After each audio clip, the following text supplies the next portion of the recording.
Buenos días, mis queridos hermanos y hermanas. El Señor me los bendiga en este inicio de semana. Ya el lunes 8, el día de hoy. Y la iglesia nos propone unas lecturas bien excelentes, una enseñanza que es necesario que entre en nuestro interior. Para eso, como todos los días, tenemos que pedir la luz de Dios, tiene que venir el fuego del Espíritu Santo, no solo a encender esa llama de hambre, de sed de las cosas santas de Dios, sino también nuestro entendimiento humano, porque se queda corto ante la enseñanza y la grandeza de Dios. Con la fuerza de Dios podemos hacer vida esta palabra. Y para eso necesitamos también la bendición, el patrocinio de San José y de la humilde, de la sencilla, de la obediente, de la siempre Virgen María. Por lo tanto, lo doy por recibido en el nombre del Padre, del Hijo y del Espíritu Santo de Dios. Amén. Mi querido hermano, la primera lectura está tomada de la segunda de Reyes en el Antiguo Testamento, en el capítulo 5, del 1 al 15, y es una narración bien preciosa. Yo sé que a lo mejor usted la conoce, pero escúchela con atención. Dice la palabra de Dios, es Naamán, la sanación de Naamán. Naamán, el general del reino del rey sirio, era un hombre que gozaba de la estima y el favor de su señor, porque por su medio el Señor había dado la victoria a Siria. Pero estaba enfermo de lepra. En una incursión, una banda de sirios llevó a Israel a una muchacha que quedó como criada de la mujer de Naamán. Entonces ella le dijo a su señora: ojalá mi señor fuera a ver al profeta de Samaria, él lo libraría de su enfermedad. Naamán fue a informar a su señor y le dijo: la muchacha que israelita ha dicho esto y esto. El rey de Siria le dijo: ven que te doy una carta para el rey de Israel. Naamán se puso en camino llevando 3 quintales de plata, 6,000 monedas de oro y 10 trajes. Presentó al rey la carta que decía así: cuando recibas esta carta, verás que te envío a mi ministro Naamán para que lo libres de su enfermedad. Cuando el rey de Israel leyó la carta, se rasgó las vestiduras exclamando: ¿acaso yo soy Dios capaz de dar vida o muerte para que éste me encargue de librar a un hombre de su enfermedad? Fíjense bien y verán cómo está buscando un pretexto contra mí. Eliseo, el hombre de Dios, se enteró de que el rey de Israel se había rasgado las vestiduras y le envió este mensaje: ¿por qué te has rasgado las vestiduras? Que venga a mí y verá que hay un profeta en Israel. Naamán llegó con sus caballos y su carro, se detuvo ante la puerta de Eliseo. Eliseo mandó a uno a decirle: ve a bañarte 7 veces en el Jordán y tu carne quedará limpia. Naamán se enojó muchísimo y decidió irse comentando: yo me imaginaba que saldría en persona a verme, que puesto de pie invocaría al Señor, su Dios, que pasaría la mano sobre mi parte enferma y que me libraría de mi enfermedad.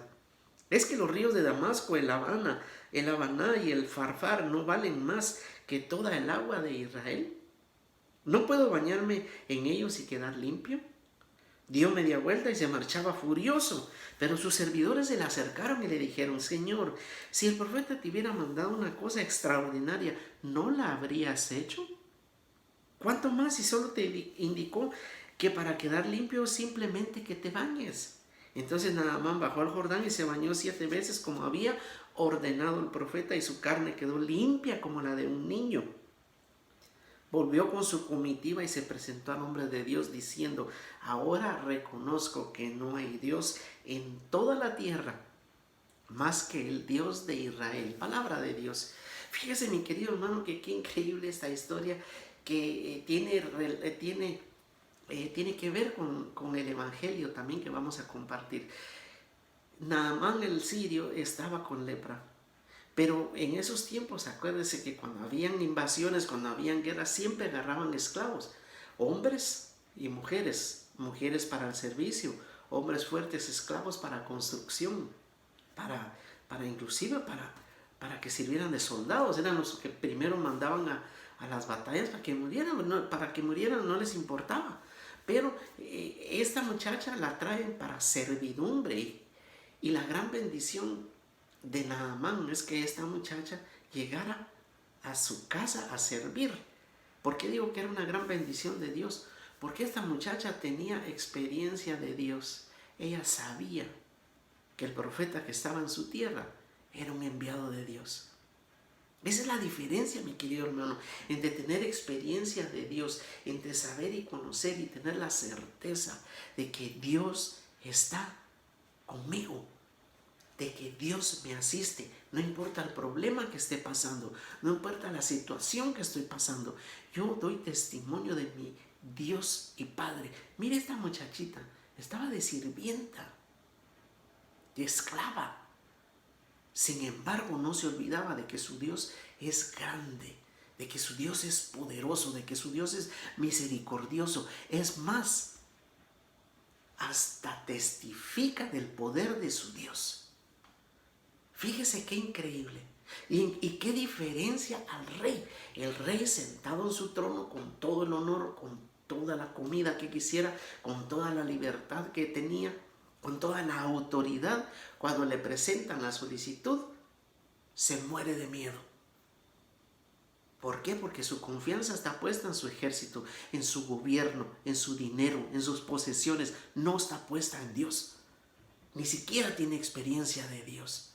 Es más, ha de haber sido tal el escándalo de que se asustó y se rasgó las vestiduras que se empezó a comentar en el pueblo. No lo dice aquí. Se empezó a comentar que llegó a oídos de Eliseo. Y Eliseo le manda a decir: ¿por qué te has rasgado las vestiduras? Que venga a mí y verá que hay un profeta en Israel. Es decir, hay un enviado de Dios. Y va el hombre. Y aquí tenemos al otro personaje, a Naamán. Naamán dice, no, se enojó muchísimo cuando le dice, ve y va. Ni siquiera salió Eliseo, sino mandó a su sirviente, ve y dile que haga esto y esto. Mire, mi querido hermano, y él se enojó muchísimo porque le dice, yo me imaginaba, mi querido hermano, nosotros a lo mejor estamos esperando la mano de Dios en nuestra casa, en nuestro hogar, en nuestra propia realidad. Dios tiene muchas formas y maneras de llegar hasta nuestro corazón, de llegar hasta nuestro problema, de llegar hasta nuestra circunstancia. Dejémoslo obrar a Él, confiemos nuestro problema y circunstancia a Él, no a nuestra imaginación. Yo me imaginaba que después de hacer mi rosario, después de pedir mi oración, no estoy diciendo que el rosario es malo, es buenísimo, es un arma efectivísima, la coronilla, la divina misericordia, la Eucaristía. Pero no nos imaginemos, yo me imaginaba que Dios iba a venir y mi hijo iba a cambiar y mi situación se iba a componer. Yo me imaginaba, no nos imaginemos lo que anhelamos, sino pongamos nuestra circunstancia en manos de Dios. Y esta es palabra de Dios. Para reconocer, como reconoció este pagano, ahora reconozco que no hay Dios sobre toda la tierra más que el Dios bendito, glorioso, Yahvé de los ejércitos, nuestro Dios, Padre, Señor y Padre del Señor Jesucristo, el Santo Espíritu Santo y mi querido Jesús. No hay Dios como la Santísima Trinidad, mi querido hermano. Amén. Y en el Evangelio, en el capítulo 4 de San Lucas, dice la palabra de Dios, era Jesús que venía enseñando en su sinagoga, ¿se recuerda? Y añadió, y les aseguro que ningún profeta es aceptado en su patria. Ciertamente les digo que había muchas viudas en el tiempo de Elías, cuando el cielo estuvo cerrado 3 años y medio, y hubo una carestía en todo el país. A ninguna de ellas fue enviado Elías, sino a una viuda de Sarepta en Sidón. Muchos leprosos había en el tiempo de Israel, en Israel en el tiempo del profeta Eliseo, pero ninguno de ellos fue sanado, sino Naamán el sirio. Al oírlo, todos en la sinagoga se indignaron, levantándose lo sacaron fuera de la ciudad y lo llevaron a un barranco del monte, sobre el que estaba edificada la ciudad con intención de despeñarlo. Pero él, abriéndose paso entre de ellos, se alejó. Palabra de Dios. Mi querido hermano, aquí está la diferencia. Se despreció. El Señor hace clara alusión a Naamán, la historia que acabamos de leer.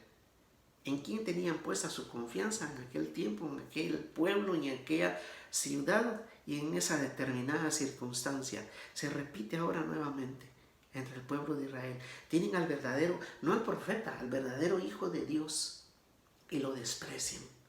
Es despreciado el anuncio del Señor Jesús. Se despreció su enseñanza, se despreció su gloria. Y nosotros, mi querido hermano, ahora, a hoy, lunes 8 de marzo, ¿cómo es mi caso? ¿Cómo es mi caso personalmente? ¿Cómo acojo yo esta palabra bendita de Dios? ¿Qué actitud tengo yo para ir a la Eucaristía? ¿Qué voy por costumbre? ¿Voy porque es domingo? ¿Voy porque tengo que cumplir? ¿Leo su palabra? ¿Busco a mi Señor Jesús, al Dios de aquella muchachita? ¿Tengo yo experiencia en Dios? ¿He recibido yo algo, alguna gracia, algún milagro de Dios en algún día de mi vida, de mis tantos años que tengo de vida? ¿He recibido yo algo? Si la respuesta es sí, ¿cómo he compartido yo ese gozo, esa alegría? Y no digamos si es solo una cosa que he recibido, si han sido 5, 10, 20, Dios nos regala cada día. Miren, milagros, acciones, bendiciones. ¿Qué hacemos con ellas? ¿Las compartimos? ¿Testificamos del poder de Dios? ¿Le llevamos esperanza al que está enfermo? ¿A algún otro leproso que esté por allí con la lepra del pecado, con la lepra de la duda, con la lepra de la incertidumbre, con la lepra de una enfermedad, con la lepra de la falta de perdón, del rencor, del dolor, del corazón de piedra? Si es así, ¿qué estoy haciendo? Tengo que testificar como esa sirvienta humilde y sencilla, como esa muchachita que dice en algunas versiones. Tengo que hablar del poder de mi Padre Dios, que hay un único, solo Dios, y ese único y poderoso Dios está en mi corazón y en mi vida. Mi querido hermano, como todos los días le pido al Señor que lo bendiga, que la llene con su Espíritu Santo y ponga su confianza en ese único y poderoso Dios. Pónganlo en nuestra comunidad Sal de la Tierra, que oraremos y pediremos por que usted reciba lo que más esté necesitando en la voluntad de Dios. Que así sea y que tenga un bendecido día en el nombre del Padre, del Hijo y del Espíritu Santo de Dios. Amén.